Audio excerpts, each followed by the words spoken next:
reading for the Module 6 Understanding. Understanding is meaningful learning, usually is contrasted by rote learning, which is memorization, although it is also distinct from skill application and generic skill application. Understanding is probably the least studied and least understood type of learning within the cognitive domain. Fortunately, it is an area in which is currently receiving a lot of attention by learning psychologists. Basically, we are going to be discussing our Google Sites lesson, how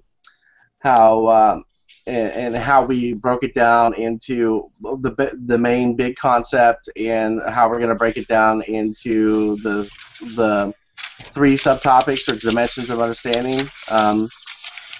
For this, I guess we should just. I think we determined, Celia. How are we breaking it down? We're going to break it down. The first subtopic is going to be creating an online account. The second subtopic is going to be starting a new project and navigating. And then the third subtopic is going to be the advanced editing options. And I guess we can go ahead and talk a little bit about creating the online account topic and how we can connect that to some prior knowledge.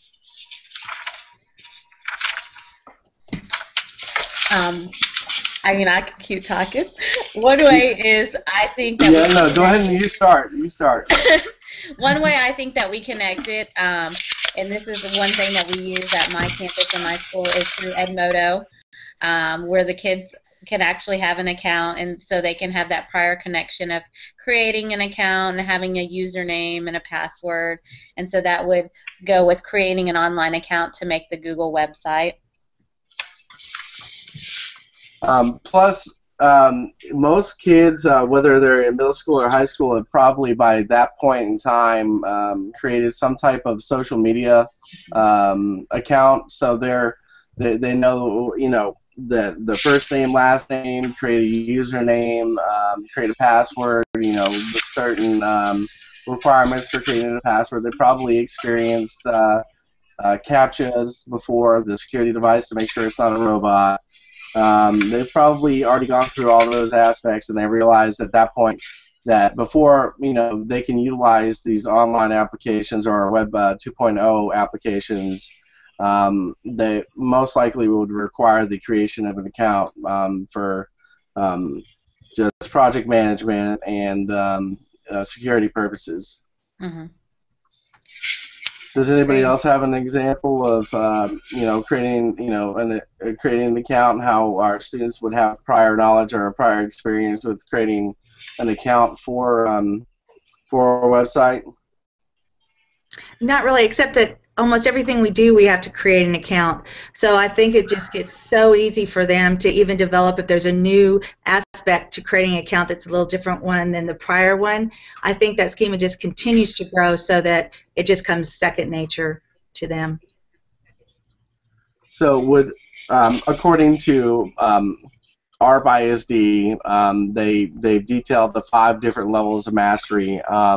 I think that would follow under the understanding multiple systems, classification of knowledge. The learner can synthesize or evaluate inter-systems concepts or create new products or processes. So basically, from their prior experience, they have the ability to adapt and synthesize what they've experienced in other examples. How to create an account, but also, if something's a little bit different, they know it so well that they can just they can think on their feet and adapt when necessary.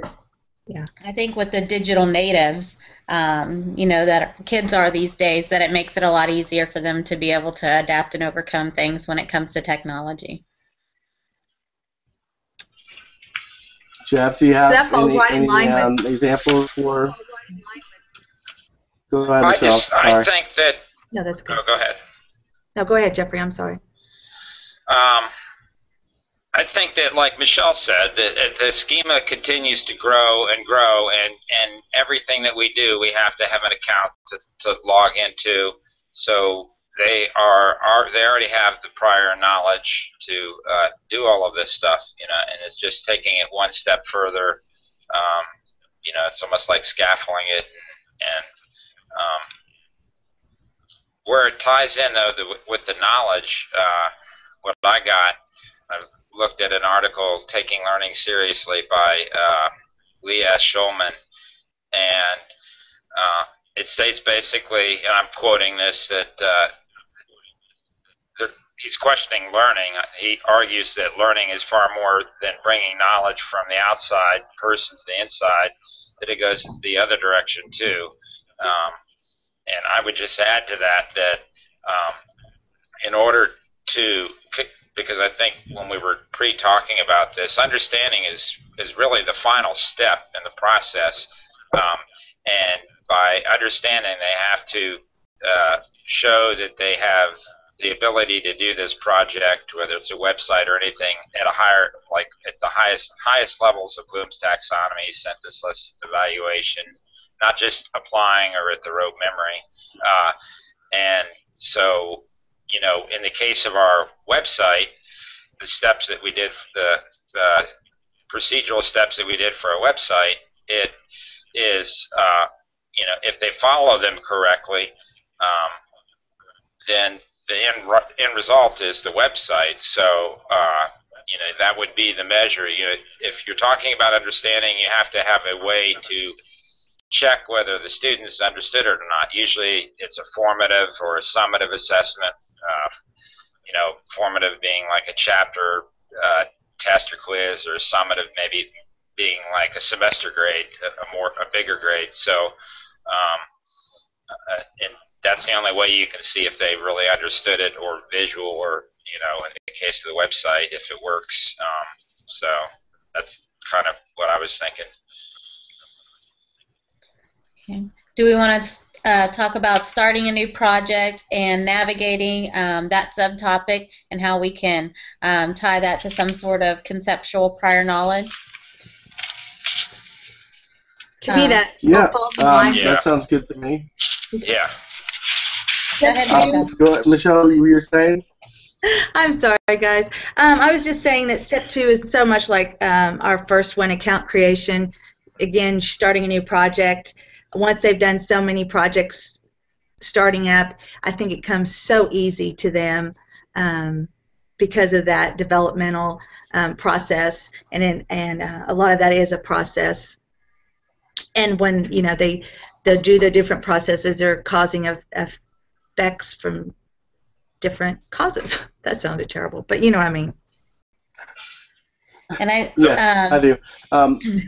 Also, I mean, what is also beneficial is that a lot of web applications and PC or computer local applications kind of utilize the same type of method of creating a project, and it might not necessarily for PC local applications. You might not necessarily have to create an account, but that's becoming not true now as well. For instance, the Microsoft Word 2013 makes you have a Windows Live account, so that when you sign in, that validates the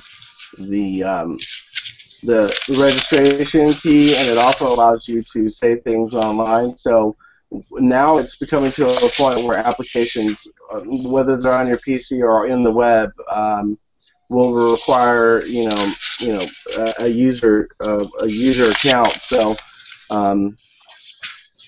yeah, I think having all applications or any type of web applications kind of set up in the same fashion, where first you have to create an account, then they're going to step you through choosing the default options or template options, and then moving on from the basic operation to advanced operation. I think just having that kind of standard of user experience on applications makes it also easier for the whole process to be learned. And just bouncing off of that, I think just simple task, and this can be anywhere from early elementary all the way up through, I mean, college, high school, college, just using like a word processing, whether it be Microsoft Word, depending on your system, and just doing the simple thing, logging, opening, being able to open the simple software and being able to start a new project. And they have so many default templates that you can do the brochure or a certificate, or just about anything you want them to do, and just being able to select that, and then you can go into tie it into the advanced editing also, which you can do more complex things as well, more than just the simple basic. Right, color choice and font type, that's all packaged into one template. Then afterwards you can go and manipulate those individually, those aspects individually. But I think without supplying a template or a preset project, you really don't know what you're capable of editing or changing. So I think it's a very imperative step is for them to utilize the templates and then realize the aspects of that template they can then manipulate. So kind of builds on to that. And don't you feel going right into, unless anybody wants to add on more to subgroup 2, that on the advanced setting in that third subgroup that we made, that editing is becoming universal. For instance, Google Docs, Microsoft Word, and even the Wiki, you can make the fonts. It's the same process to make the font that you want, the style that you want it, the color of the text. So it's universal through all those programs. And I feel like a lot of those softwares and technologies and websites are falling into where a person can go to any of them and have the same process. Mm-hmm. I agree. Right, it's standardized throughout, whether it's an application on the PC or in the web. Which makes it easier for users. They don't have to completely relearn how to use something from Google Docs to Microsoft Word to Microsoft Works to using it on a Mac and everything like that. It's usually pretty, and even with email formats these days, when you go to type in an email, there's places where you can change the font size, the font color, insert pictures, insert clip art, all of those things, to where it's becoming universal with everything you do, and that makes it easier for the students that are now growing up in this age, that they can do that much easier than before. Yeah, in my case, Jeff, what's up? In my case, assessing prior knowledge, the classes that I teach are at the high school level, so it's the analogy that I give to the students at the beginning, and there are several thoughts or several theories to understanding, but one is linear, which is more or less how the core teachers teach, but my understanding in the classroom goes like this. It's sort of, I make an analogy that I am a facilitator more than a teacher, and that as such I create the right environment, or I give them all of the assets, and I give them all of the equipment and the guidance and so forth, and I try to step behind the scenes. It's kind of like a farmer that's growing a crop. You can't be in control of everything. You don't know if it's going to rain or not, or if it's, but you can plant the corn, you can fertilize it, and de-weed and all of that stuff. And so to that extent, I rely on them showing me through the use of their computers whether they've got the understanding. But again, it goes back to they have to have the prior steps of knowledge to be able to get to that point, and we go over it and over it in different ways so that the kids can stay engaged, which for me is the key point. We talk about modalities, and we talked about situations and methods. I mean, you could use all the technology in the world, but the bottom line is if the kids are going to understand, which is, I think we kind of consent on that being kind of the final output, that they have to be engaged. And if they're going to be engaged, it has to be interesting. So you can't just throw technology out there. You have to use it in a meaningful way. I know Celia talked about using Edmodo in her school. I would love to be able to do that because that's what the kids are used to, and that's what they're growing up in. And to be able to socially collaborate, I think, is important. But understanding. Are you saying that, Jeff? Are you saying that you are a guide to the side, not a sage on the stage? Right. I heard that somewhere, and that's exactly what I point out to my administration when they come into my class. I'm not a boss. I'm a leader. But as far as checking, I want to clarify one thing. When I say, understanding, I mean it happens, and you can check for it at every level along Bloom's taxonomy, from the very basic road all the way up. But we want them to be able to go beyond the application. We want them to be able to synthesize new situations with which they can use it. And when we did our website, you've got the procedural learning in place, but what a couple of us last week realized is if a student misses a step or misinterprets a step, then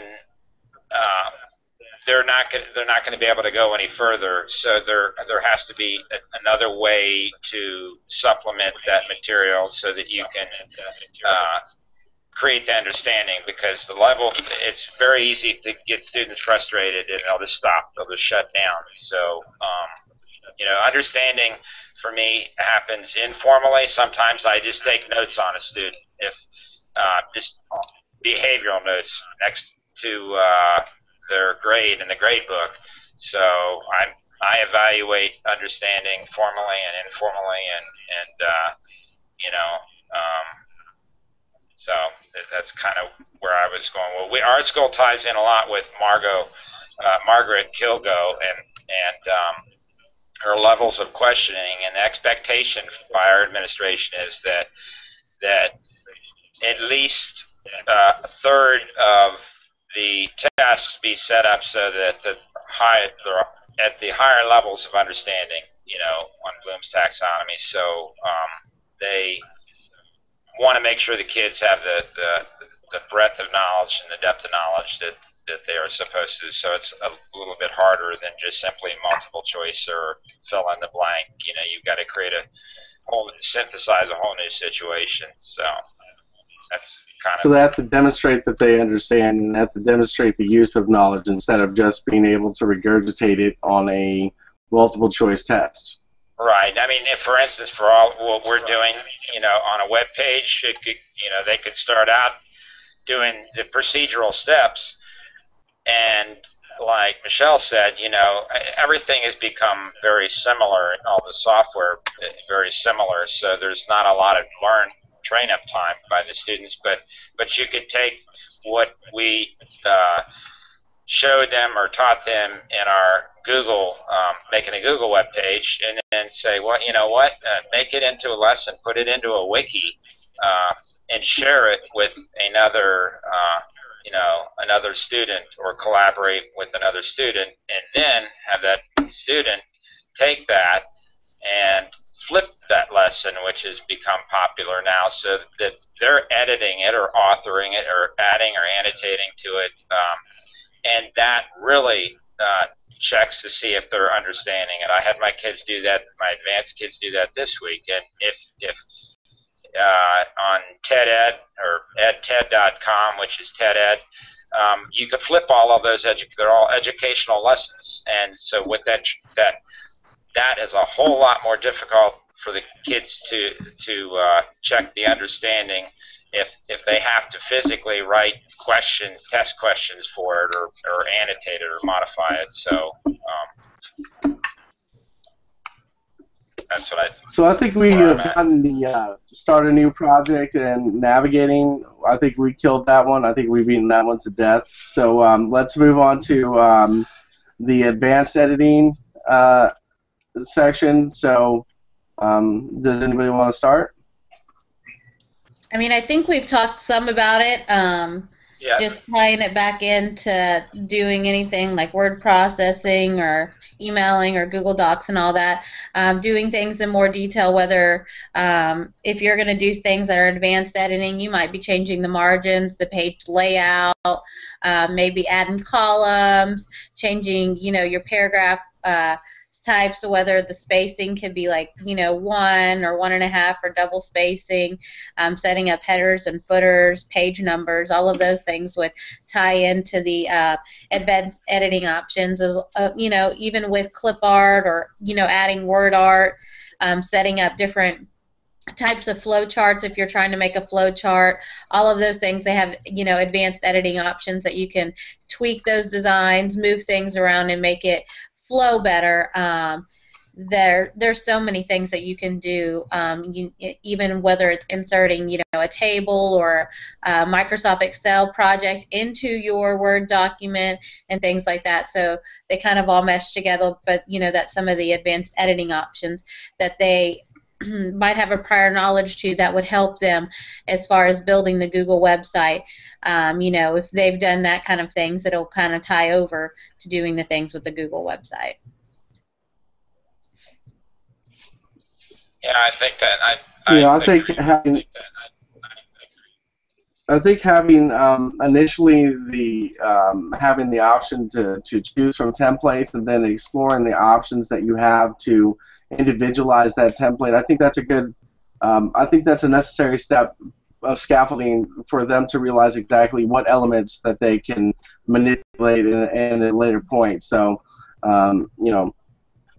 having the one thing about procedures and stuff like that is it kind of eliminates the ability for a student to fail.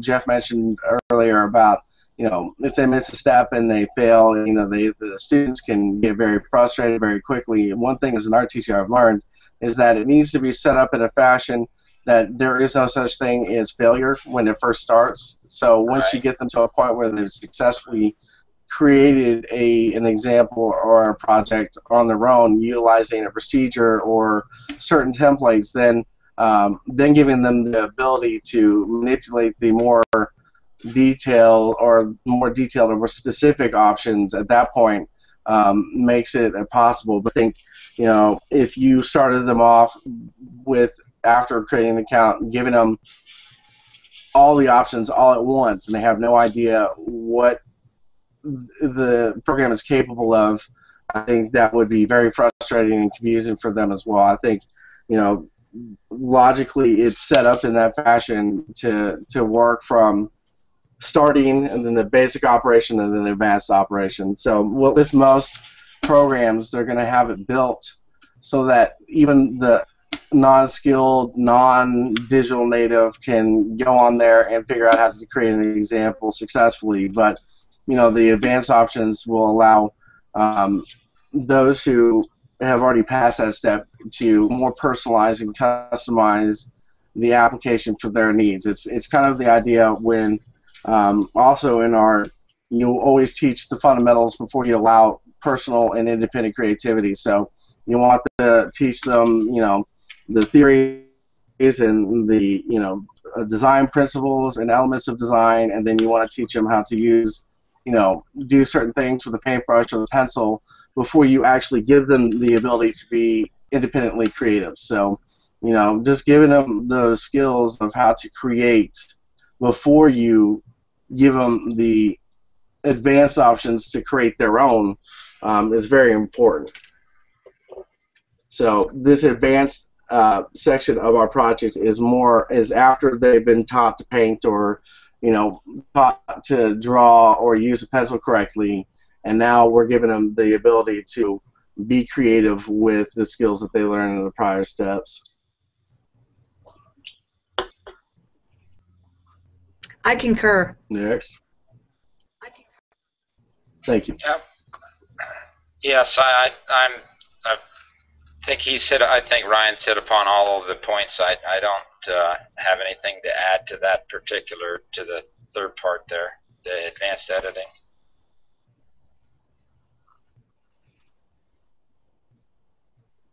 And I'm good also. Celia?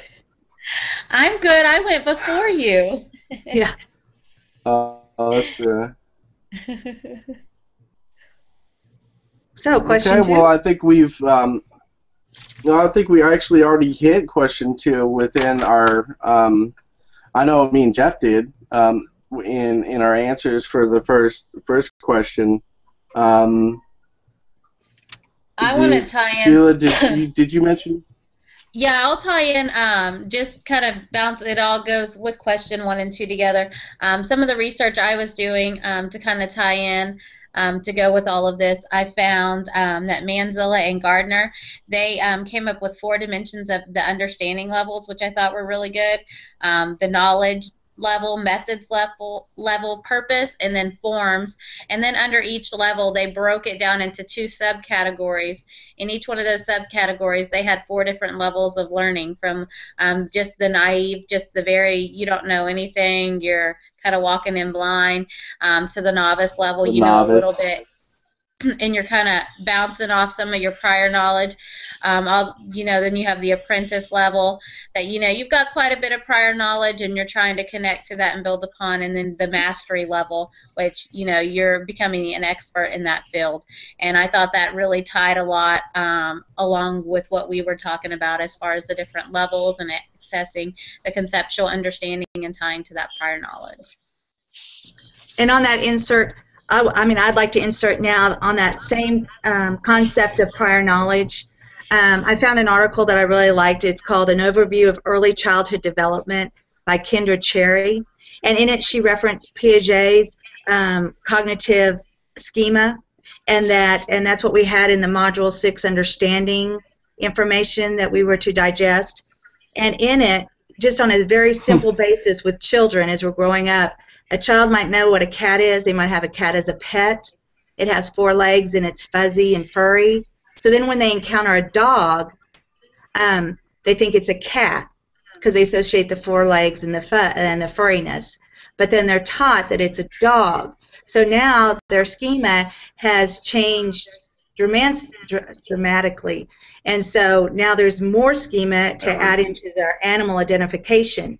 So what we learned in Module 6 was accretion is when you present new ideas, and that was, in this example, the dog, and then really restructuring that schema, which is changing it into a whole new important changes. So 2 of the things that we studied in that Module 6 understanding, I was able to apply from this article, and I really enjoyed that. Excellent. Yeah, I think that. Jeff, do you have anything else to add, or? Yeah, I remember reading in the peer review for last week that I can't remember whether it was Michelle or Celia that mentioned it, but it really got me to thinking that we were talking about cause and effect, causal relationships, procedural relationships, that everything is dependent upon everything else, and it's a circuitous or a continuous loop that we're involved in. There's no way in and there's no way out. So when we're talking about, like on question 2, relationships, that doesn't just apply to one concept to another or building the knowledge base. It talks about the relationships. I've read articles where the relationships mean your relationship with the students, because that affects the outcome of learning and knowledge, or the relationships you allow the students to develop within the classroom to do these activities, whether you have them peer-guided cooperative groups or somewhat undivided small cooperative group, cooperative learning, independent learning, but relationships is just the outside part the teaching, the environment, I guess, is just as important as the inside part, the procedures and so forth. So I think you have to provide several different methods to reach all the modalities of the kids that, some of the, they can relate to themselves a lot better sometimes than we can relate to them. But one article I looked at, it's called Levels of Understanding, a Guide to the Teaching and Assessment of Knowledge by Charles S. White, and he breaks down the levels of understanding and into basically the same categories as Bloom's new taxonomy. You've got resuscitation, comprehension, all the way up to evaluation, synthesis, and I think that ultimately that's the goal, is to get our kids at some level to demonstrate their understanding by being able to apply it to a new situation. And here is an example that I would like to put forth, that if you take let's say somebody is really knowledgeable in math, they're incredible, they just do well with math, they know basic and algebra, advanced math, geometry, calculus. If you drop them out of a plane in the middle of the desert 100 miles from nowhere, would they be able to survive with that knowledge, with that understanding that they've been given? It begs the question, what does IQ mean? I mean, we have to prepare our students today and a lot more general terms, because things are changing. We prepare them now, or I do at the high school level, for jobs that may not even exist or will be redefined or recreated. So understanding is sort of more universal, I think, than it used to be. It's not just about inside the four walls of the classroom. Can they go out and apply a part of a concept to something else totally different and be successful with that? So I think something more important than that is, yes, to have those concepts and to be able to apply them in the real world examples. I think that's spot on, but I think it's teaching our students to ask the right questions, to elicit the right information. That is the important aspect, that we can teach them this and that, specific information all the way to the bat, but when they get out into the real world, it might not necessarily apply. So I think with their prior concepts and their prior knowledge, being able to ask the right questions and elicit the right answers is what's important for our kids to have the ability to do when they get out of our schools. Because like you said, you're trying to prepare them for careers that might not even exist, or prepare them for careers that are ever changing. So we can give them the basic knowledge, we can give them the concepts all day long, but if they don't have the ability to ask the right questions in order to get the information that they need to adapt and to learn what is needed for that situation, I think it's a failure. So teaching them to the test is okay for school districts to get their funding, but when it gets to the real world, the standardized testing really doesn't make a difference. Teaching our kids to ask the right questions and to find and learn themselves, what they need to learn is what's important. Michelle, you had something to add? I said amen. Yeah, I agree with you, because I teach a testing grade level, and it drives me crazy. And see, I bet you're saying to yourself the whole time, why am I teaching them this stuff? I should be teaching them, how to ask the right questions, or to go out and get the information and be involved in their own learning process. So I bet it's frustrating. And so many of my kids, just from the school I teach at, they don't have the prior knowledge. They don't have anything to build upon it. So you have to go back and you have to start kind of at square one and give them all that prior, build up their schema, and that's our principal talks about all the time. We got to build these kids' schemas, and because they don't have any of it, and then it makes it hard to make connections when they have no idea of anything else you're talking about to be able to make that connection too. So it's hard. Yeah, that's true about the different socioeconomic situations different school districts are in. So, where one kid might have certain experiences before or during, the earlier years in education, you go to another district and they have no idea what you're talking about. So, yeah, I agree with what they've said. Understanding kids today think they can do research and they just blow through the internet superficially, and research has proven that they're very, even though they think they know how to multitask, they're not really delving down into the information like they should, because they don't have the basic skills that don't change over time.